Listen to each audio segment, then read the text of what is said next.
Hi friends, it's Sarah, the owner and maker behind Multifarious Nature. Thank you so much for joining me today. If you are a new viewer, welcome. And if you're a returning viewer, a big welcome back. I'm glad you guys are here for another episode. If you didn't notice from my start of this and trying to make my way back to my seat, you are a decent distance from me, setting my timer. So now I'm really getting some good space where I can show you guys things. So hopefully that will help. Lots to talk about, lots of show and tell today. Works in progress, fun, other goodies, and a lot to share. And some things you might be able to join along in. So, yeah, let's just get right into it. As far as shop update end of things, I am working away. I feel like it's the ongoing struggle with that. The Suffolk, the beautiful gray Suffolk, it is sitting here, you guys, and I'm so close. Okay, so close.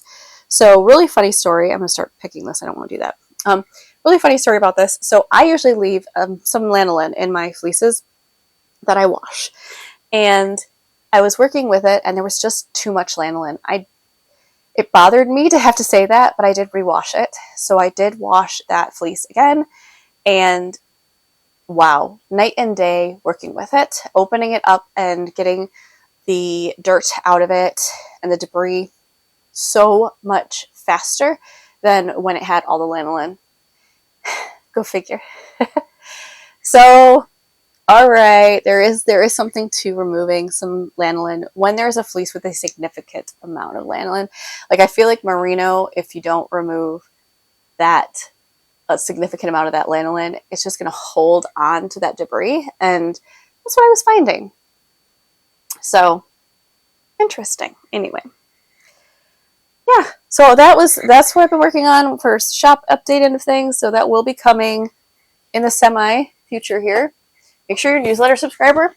That way you guys won't miss when that does go live, and I will make you aware of it first. That's for sure. That would be really good. You can sign up either by going on the website. It should pop up as an option, but if it doesn't, definitely hit the contact me section and say, hey, please add me to your newsletter. Happy to do that. I've done it for others before. No problem whatsoever. And we're going to get into, I did want to show you guys again. I don't think I showed you guys this because I just washed it. So here is that horned Dorset. I showed it to you before, but it had not been washed and like basically set. The twist hadn't been set in it yet. And you guys, oh my gosh, it's so pretty. So this is that horned Dorset. It is currently in the shop. I don't know if you can see that shine and that fluffiness. This is a 2-ply. Yeah. It's so gorgeous. I want to make a sweater out of this so bad. It's so stinking soft. And beautiful. It's just oh gosh. It's so shiny. I just feel like if I dye that a color, it's going to make me so happy. I don't care what color it is. All right. Gosh, I got so much to talk about. So this is one of those things that I don't really know exactly what to push this under. It's not exactly work in progress, but then it kind of is. And it's not exactly an acquisition, but it kind of is. So I'm going to talk about it first because I think it's exciting. I don't know if you guys can still join it. That's the one downside. I think last week you could, but at this point, I don't know if you can. I will include the link to it if. Actually, I'll include a link to it whether or not you can sign up. Because if you decide you want to save that and then sign up next year, unfortunately, this is a year-long program. So it's only, like, if you can't sign up now, you'll have to wait until next June to sign up. So unfortunately, it might be too late. But that being said, I'll still include the link. So I'm going to include the link again. And it's really cool, you guys. I'm really excited. So if you're someone who's new to spinning or you've been spinning for a while, this might be something you'd be interested in. Again, not sponsored. I paid for this with my own money. This is to continue my education with hand spinning. So the binder I owned already. And then the book that is printed in here, it's a workbook. You can see how significant that is. It is a, how many pages? Does it say how many pages? Oh dear. It is 130, like, I think 133 pages here. And the person who made this is Sasha, and I'm trying to think what her last name is here. Oh dear. Does it say in the back? It does not, and I should have written down her last name. Oh dear. Anyway, long and short of it, it is Breed School, and this is the workbook. The Sheep Spot is the website, and hopefully you guys can see that. Hopefully it's not like super shiny, but that is the cover, and it is Breed School. This is specifically for those interested in learning about different breeds, their wool, how to work with their wool, and not saying one way is right. So I love how Sasha teaches. There is a free course on her website, the Sheep Spot, and it's I think it's called Breed Study 101, and that's like the intro. So you can actually do your own breed study based off of that free class. It's like a week-long class. It was really good. It definitely made me want to do breed school. Breed school is a significant cost, so I did invest in this as an education for what I'm doing on the side here as my part-time job. So this is definitely something to invest in, but it's really cool. So you have 13 different breeds? No, 12 different breeds, one for each month of the year, starting in July. So July 1st is the first day of breed school, and then it will go through June of 2026. So it's very exciting. I'm really excited to go back to school, basically. It's very informal in the sense that the first of the month, you get your, I guess, like your lesson. It's an online lesson. It is not how do I say this? It's pre-recorded. So the videos are recorded. She made a new version of this school for this year, which is really exciting. And the cool part is when you invest in her school, my understanding, I've never done this, but my understanding is that whenever she updates training material or anything, you get access to it. So that's really nice. Like that's a continual investment in your education, which I really appreciate. So the breeds for this year, I think I can share that. I mean, if you go on her website, I think it lists them. I think it does. I don't think it's a secret. I don't think it's a big secret if I share what the breeds are. But just so you know, there's Rambouillet is the first month, so that is July. Very exciting. Radnor is one that I'm not very familiar with. A lot of these are rare breeds. Whiteface Woodland, Shetland. Woohoo, Shetland.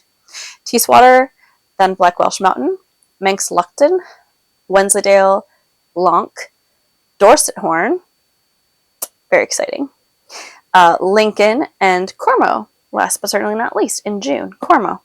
So very exciting. You get the variety of your long wools, you get your down breeds, your dual-coated breeds. Really exciting. So Shetlands are dual-coated usually, and it really talks about like sourcing the wool and things like that.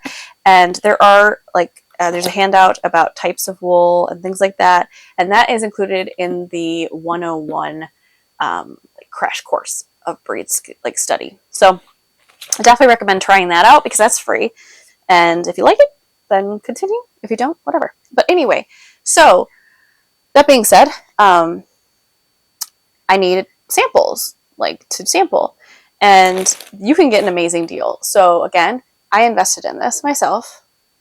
I did not get paid to do this.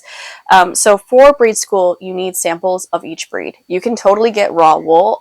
She doesn't recommend it, and I can tell you, I mean, it makes sense why.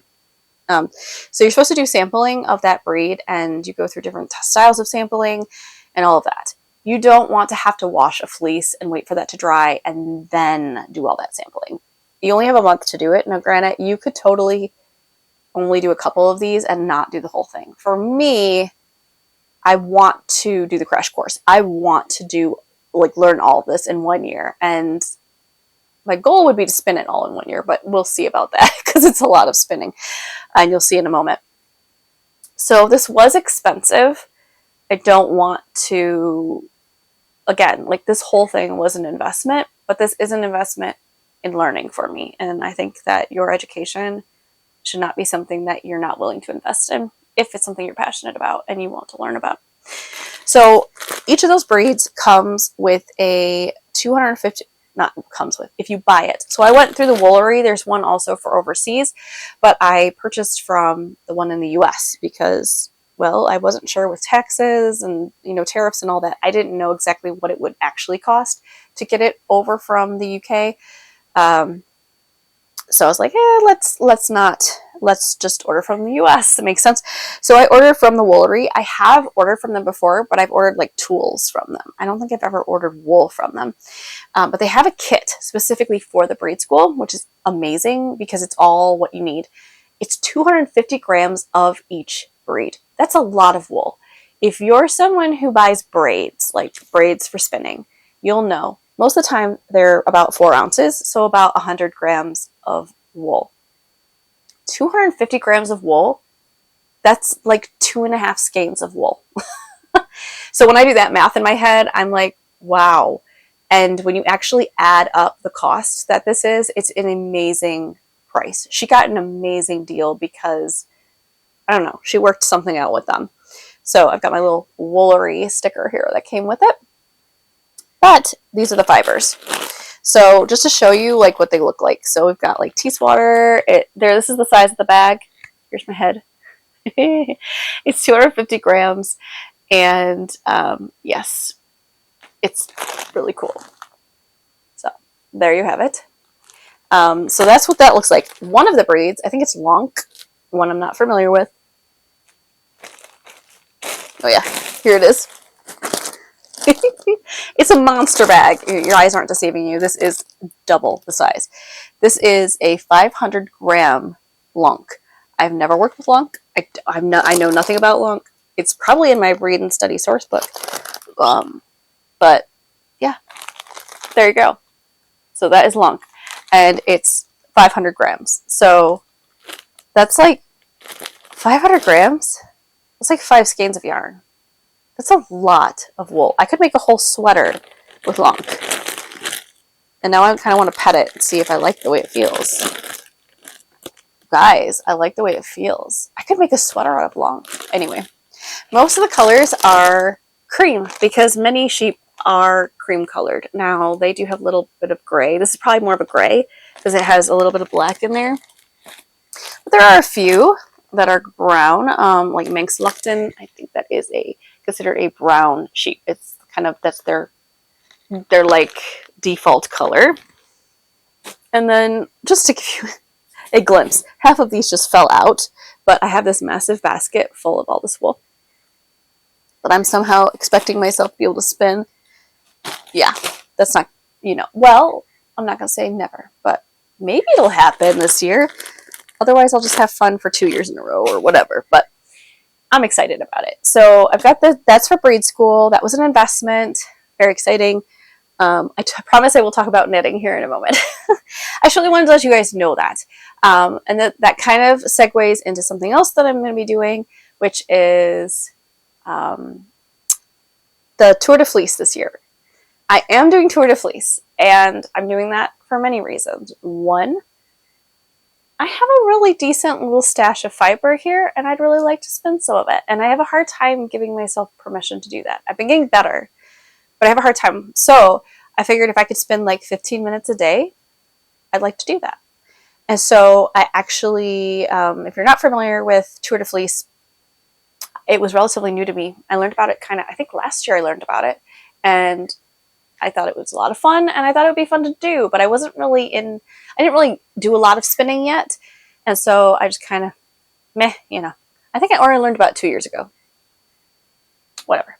Anyway, but I was really excited to be able to join, and the reason why, I'm able to join this year is Stashdashers. So Melly Knits, I bought her Advent last year, and I just so adore her. She is so much fun. If you haven't followed her on like Instagram, She does have a YouTube channel. She posts periodically on there, but primarily Instagram. You should totally follow her. She is so much fun. What a character. And I just think she would be such a fun friend to have. Just a really joyful person, and I just so enjoy her personality. Anyway, so I joined the Stashdashers. It is totally free to join. You can just join, and I think it might be too late to join if you want to be part of like they're like little communication cohorts that are like little teams, and it's just for communication and cheering each other on, and helping each other to stay motivated to keep spinning each day. The goal is to spin each day from, I wrote it down, July 5th until July 27th. So that's a decent amount of time. It's almost a month of spinning. Like, that's a decent amount of time. And I'm excited. And to commit 15 minutes a day. That's my goal. Obviously, life happens, right? Life happens. But the goal is to do that. And if I'm able to, I would really like to do that. And my first, I can actually spin some of that Rambouillet because that'll be part of my breed school. And breed school starts, as I mentioned, July 1st. So I can work on that one. And then I also have some really beautiful braids that I would like to use. I got them from Michigan Fiber Festival last year, and I'm just going to do some fun stuff. One of the braids, I would like to do some faux lags, where you basically like open up the braid and kind of like roll off mini roll lags and then spin from that. Because I love woolen prep, and I need to kind of do that in advance. That way you can spin and spin and you're not doing prep. The goal, at least my understanding, with Tour de Fleet is that you do all your prep prior to that chunk of time, and then you just spin. Some people are really competitive about it. Melly Knits is really big on the Stashdashers, I should say. It's really big on hitting your stash. That's the name, Stashdashers. And I love that. I have been trying to hit my stash with my fiber when it comes to knitting, and so I thought, well, goodness, I could do that with my spinning as well. I love it. So very excited to help motivate me to get through my stash that I have. And I'll take you guys along with that as well. And I hope I get lots of good spinning in. Very excited. Very, very excited. Okay, so now we'll get into the works in progress. I told you guys we'd get there eventually. All right. So I've been working on my Freyr sweater primarily. Yeah, primarily. So in the morning and in the evenings, I knit on my test knit for Inga of Knitting Traditions. And I am cruising, you guys. I am cruising. Okay, so I have my collar knit. Here we go. Let's see if I can get this in the right way here. So I've got a collar on there. So now I've got some structure. And I'm starting to knit down the sides. You can see that lace work on the sides. It's so pretty. I love the lace work on the sweater. Hopefully you can see that. So beautiful. And I know it's kind of dark in here, so that might not be very visible. But this is my Cranberry colorway for Multifarious Nature. So I dyed that up. And I'm holding it single. It is a fingering weight 6-ply non-superwash. No, it is superwash. Superwash merino. And I'm alternating. So like I knit around and then I knit with the next skein, and that way it's not, it's kind of distributing out the word I'm looking for. Tonality. There we go. You have to excuse me. It's 90 degrees Fahrenheit here, and our air conditioning at work doesn't work very well. So I'm kind of delusional a little bit, so I apologize if I'm a little spacey and not making a heck of a lot of sense. Plus, we have a lot going on in our family at the moment, so I'm just, trying to, just reel it in, get the brain focused on knitting at the moment. That's something I can do, so no worries, all's good. Oh, life is lifing right now. Anyway, it's okay. It's all right. Everything's good. Yeah, it's exciting. And you can see the beautiful cabling going on in the sleeves here. Hopefully you can see it. Hopefully. It's a little tricky to navigate this camera, but we'll get there, you guys. We'll get there. So very much enjoying this test knit, and soon, I think I still have a little ways to go, but soon I'll be starting to do the, there's going to be some cabling down the body, which looks really cute. So I'm doing the summer version, if I didn't mention that. And then I will be doing some more knitting on the sleeves. I think I'm going to do it like Inga did. I really like the way she did it, where her sleeves, she did like just to her elbow. I love that. I love that. I am definitely a longer short sleeve girl. As you know, you can kind of see sort of with my little dress that I'm wearing. I'm not wearing a knit today. Yes, I'm very much enjoying this. So looking forward to this little one getting finished, but I'm not rushing, and I feel very confident that I can get this done by the beginning of August, even with all the spinning. Because as I mentioned, I'm going to limit myself to like 15 minutes a day. If I go a little over, not a big deal, but I got to finish out my knitting, especially this one, because it is a test knit, and I've committed to that, and I'm very proud of the fact that I've been able to finish every test knit that I've ever knit as a test knit, which I haven't done a lot, but the ones I have done, I have finished in time, which I'm very proud of, including the one that's sitting over here still that I cannot talk about yet. I have to say, that is one of the most incognito test knits I've ever done that has been like the longest period of time between being able to talk about it. I haven't been able to talk about it even while I was working on it. So I will eventually, you guys, someday that test knit will be talked about, and it will sit here in this room until that point. So I'm still working because I have not knit on this that much, really only on my lunch breaks, and my lunch breaks are very short. I have half-hour lunch breaks, and I usually only knit for like 10 to 15 minutes if I can eat fast enough. Does anybody else rush through their lunch so they can knit? I do. So this is by Ruby and Rose's Yarn, or Ruby and Rose's Designs, I think is what her name is on here. And this Addison Volner, and it is the Fascination Shawl. Highly, highly recommend this pattern. If you are looking for a pattern to get you through a shawl. Again, this is the Fascination Shawl. Absolutely love it. So she used a speckled yarn, as you could see in the photo there, and it is a hand-dyed yarn. I am not doing hand-dyed yarn. I could. I have some fun hand-dyed yarns I could use, but I had a beautiful advent from Melly Knits, her True North advent from last year, 2024, and I am cruising away on this beauty. I tell you what, this has been such a fun shawl to knit. It is so much fun. I had one of you call it a sampler, and I guess that's a really good way to call it. It is a sampler because it is tests of different stitch patterns. It's also different sections of color. So I just love it. And they're different breeds. And some of these are cross breeds. They're just beautiful and fascinating. Like the actual fiber looks fascinating, and it's the Fascination Shawl. And I love it. And the texture, oh my gosh. So like this is a half fisherman's rib type style texture that I'm working on currently. It's taking a long time because that is the nature of half fisherman's rib. It takes a while. It's like brioche, you know, tuck stitches. But look how fun it is. Just look at all these fun textures. I'm going to hold this in front of my face. I don't do that often. But there's so much going on. There's so much going on. I just love it. It's so cozy right now because, well, not cozy outside. It'll make me hot as can be, but it's really cozy to work on, and it's super soft. The texture is fabulous.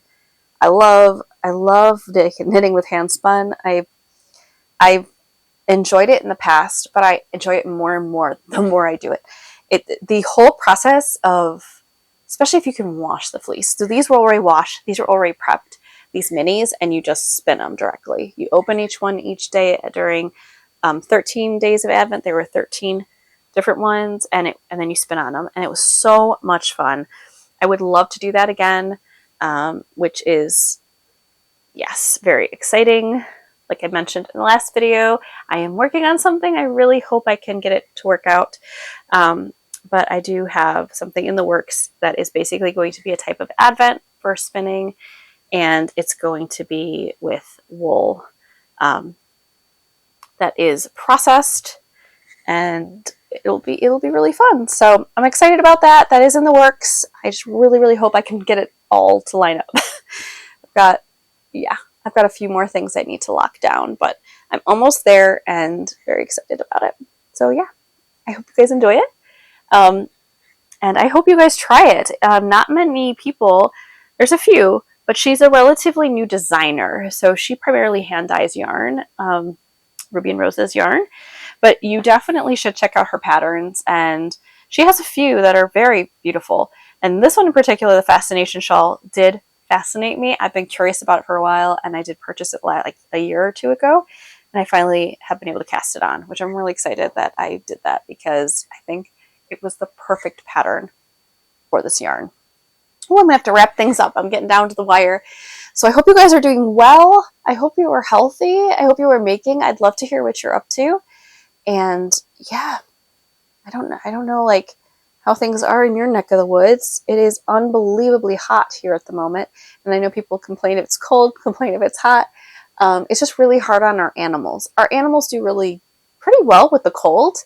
Even chickens, they do pretty well with the cold. The heat is just hard on everybody. It's really hard on the animals to stay cool. The sheep, they're drinking their water and trying to stay cool, but I just feel like I cannot get in front of it, and it's a little overwhelming sometimes. We're doing okay. We get some reprieve here and there. We did get some rain the other day, thank goodness. I just feel like we just need so much more rain, and we just have not been getting it. And I don't really see a lot of it in our forecast coming up. I hope we will, because it's just hard on everybody. And we're part of a well system. We have well water. So you really want to make sure that that's all getting replenished. You want rain. So hopefully we'll be getting some rain. No more crazy storms, though. I prefer no tornadoes. We don't need that. That was scary. I don't know if I mentioned that a while back. But a couple weeks ago, we actually had a tornado touchdown, like not far from us. Technically in the town that we live in, but we're on the border of the town. And the town, like the downtown area, is about like 17 minutes away from us. So not very far. But there was a tornado that touched down. So that was scary. A lot of damage. Luckily, my understanding is nobody was hurt. So that's very, very good. But anyway, that was that, crazy. But yeah, so lots of stuff going on, you guys. Lots of fun stuff, lots of exciting stuff. I've been working on lots of wool, washing a lot of wool, because it's, like I said, it's been hot, which is conducive to washing wool, but it's also very hot on my body. But I really like the fact that it dries so quickly because of the heat. So I'm actually going to do that after I get out of here. Finish wrapping this up. I'm going to take some fleeces that have been drying outside and put them back in the sun, because it's been so humid and rainy on and off the last day and a half that it really needs that heat and everything to dry. So hopefully I can get that last bit of water out of them. So that will be very good. There's some Shetland fleeces, so I need to get those. I need to finish that up. But anyway, yeah, I think that's it. I think that's it for right now. I think that's it for this week. I hope you guys are well. I hope you will join me in Stashdashers if you want to do some spinning. It's really fun. It sounds like, Melly really just, I love it. It's not overly complicated. She's not like strict and rigorous about it. The key is be nice to each other and to spin and have fun. And that sounds wonderful to me. Oh, and spin from stash. I think that's like the primary thing. So if you have fiber in your stash, you could totally spin it with us. Wouldn't that be fun? And if you can join, I don't know if you can though. I feel like she did a cutoff. If she didn't do the cutoff yet, it might, no, wait, this isn't going live till Saturday. I think the cutoff is Friday. Sorry, guys. I'm sorry. But you can still join the group. I think you can still join Stashdashers at any point. You just can't be part of like the little chat. But there is going to be a Discord group if you're part of Discord. And that is a chat, but that's like everybody can be part of that. And so you could totally join that chat. So there you go. And then I don't know if she does I think she does like giveaways on the weekends. I don't know. It's super fun. So you should totally do it if you're interested at all. Just give it a try. I'm definitely not an expert spinner, and I'm going for it. All right, I got to wrap this up. My timer is going to go off here. I'm going to turn it off so it doesn't go off. But before my timer goes off on my camera, I'm going to wish you guys well. Have a wonderful rest of your week, and I'll chat with you soon. Bye.